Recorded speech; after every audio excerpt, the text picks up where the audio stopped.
कहानी की शुरुआत होती है एक रहस्यमयी घटना से। दुनिया में कई साल पहले विशालकाय जीवों के अस्तित्व का खुलासा हो चुका है। इन जीवों को आम लोग टाइटन के नाम से जानते हैं, लेकिन इनके बारे में पूरी सच्चाई केवल एक गुप्त संगठन जानता है, जिसका नाम है मोनार्क। मुख्य किरदार केट नाम की एक युवती है, जिसकी जिंदगी तब बदल जाती है जब उसे अपने पिता की कुछ पुरानी फाइलें और तस्वीरें मिलती हैं। इन सुरागों से उसे पता चलता है कि उसके पिता की जिंदगी वैसी नहीं थी जैसी वह समझती थी। वह इस रहस्य की तह तक जाने का फैसला करती है। जांच के दौरान केट की मुलाकात अपने सौतेले भाई केंटारो और उसकी दोस्त में से होती है। शुरुआत में तीनों के बीच भरोसा नहीं होता, लेकिन जल्द ही उन्हें एहसास होता है कि वे एक ही रहस्य से जुड़े हुए हैं। उनके पिता ने मोनार्क संगठन के लिए काम किया था और उनकी गुमशुदगी का संबंध टाइटन से है। तीनों मिलकर उन सुरागों का पीछा करते हैं जो उन्हें अलग अलग देशों तक ले जाते हैं। रास्ते में उन्हें बार बार ऐसे लोग रोकने की कोशिश करते हैं जो नहीं चाहते कि मोनार्क के रहस्य दुनिया के सामने आए। इसी दौरान कहानी हमें अतीत में भी ले जाती है। कई दशक पहले कुछ वैज्ञानिक और सैनिक पहली बार उन विशाल जीवों की खोज में निकले थे।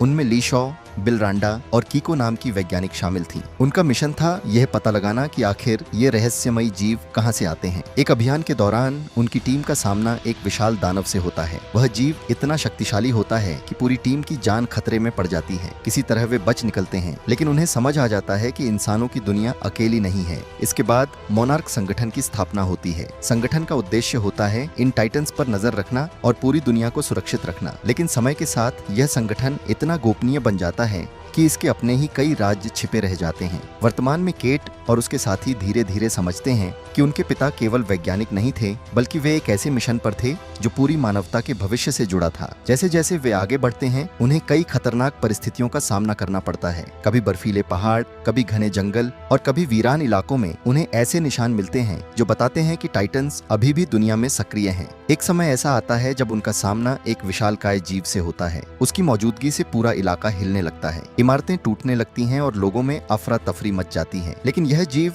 बिना किसी कारण इंसानों पर हमला नहीं करता। इससे यह संकेत मिलता है कि टाइटन्स केवल विनाश के लिए नहीं बने, बल्कि वे प्रकृति के संतुलन का हिस्सा भी हैं। दूसरी ओर मोनार्क संगठन के कुछ अधिकारी हर सच को छिपाकर रखना चाहते हैं। उनका मानना है कि यदि पूरी दुनिया को इन जीवों की असली ताकत का पता चल गया तो वैश्विक स्तर पर अराजकता फैल सकती है। कहानी का सबसे भावुक हिस्सा तब आता है जब केट अपने पिता के बारे में पूरी सच्चाई जानती है। उसे एहसास होता है कि उनके फैसले आसान नहीं थे। उन्होंने अपने परिवार से दूर रहकर दुनिया को सुरक्षित रखने की कोशिश की थी। इसी बीच ली शॉ फिर से सामने आते हैं। इतने वर्षों बाद भी उनका लक्ष्य वही है, टाइटन्स को समझना और इंसानों को बचाना। लेकिन बदलती दुनिया में सही और गलत की रेखा पहले जैसी साफ नहीं रह गई है। आखिरी एपिसोड्स में कहानी बेहद रोमांचक हो जाती है। मोनार्क की टीम और मुख्य किरदारों को एक ऐसे मिशन पर जाना पड़ता है जहां मौत हर कदम पर उनका इंतजार कर रही होती है। वहां उन्हें विशाल जीवों की असली दुनिया की झलक मिलती है। यहाँ उन्हें समझ आता है कि इंसान इस ग्रह का अकेला मालिक नहीं है। धरती पर करोड़ों सालों से ऐसे जीव मौजूद हैं जो हमारी कल्पना से भी कहीं ज्यादा शक्तिशाली हैं। अंत में कई रहस्यों से पर्दा उठता है, लेकिन साथ ही नए सवाल भी सामने आते हैं। कुछ किरदार अपने परिवार से दोबारा मिलते हैं, जबकि कुछ हमेशा के लिए बिछड़ जाते हैं। मोनार्क संगठन अपना मिशन जारी रखता है और यह साफ हो जाता है कि टाइटन्स की कहानी अब भी खत्म नहीं हुई है। सीरीज का अंत भविष्य की नई चुनौतियों की ओर इशारा करता है। यह हमें बताता है कि इंसानों और टाइटन्स के बीच संघर्ष अभी जारी रहेगा और आने वाले समय में और भी बड़े रहस्य सामने आ सकते हैं। तो दोस्तों, यही थी मोनार्क लेगेसी ऑफ मॉन्स्टर्स की पूरी कहानी आसान हिंदी में। अगर आपको ऐसे ही हॉलीवुड मूवी और सीरीज के हिंदी एक्सप्लेनेशन पसंद हैं, तो वीडियो को लाइक करें, चैनल को सब्सक्राइब करें और कमेंट करके बताइए कि अगली कौन सी मूवी या सीरीज का एक्सप्लेनेशन देखना चाहेंगे।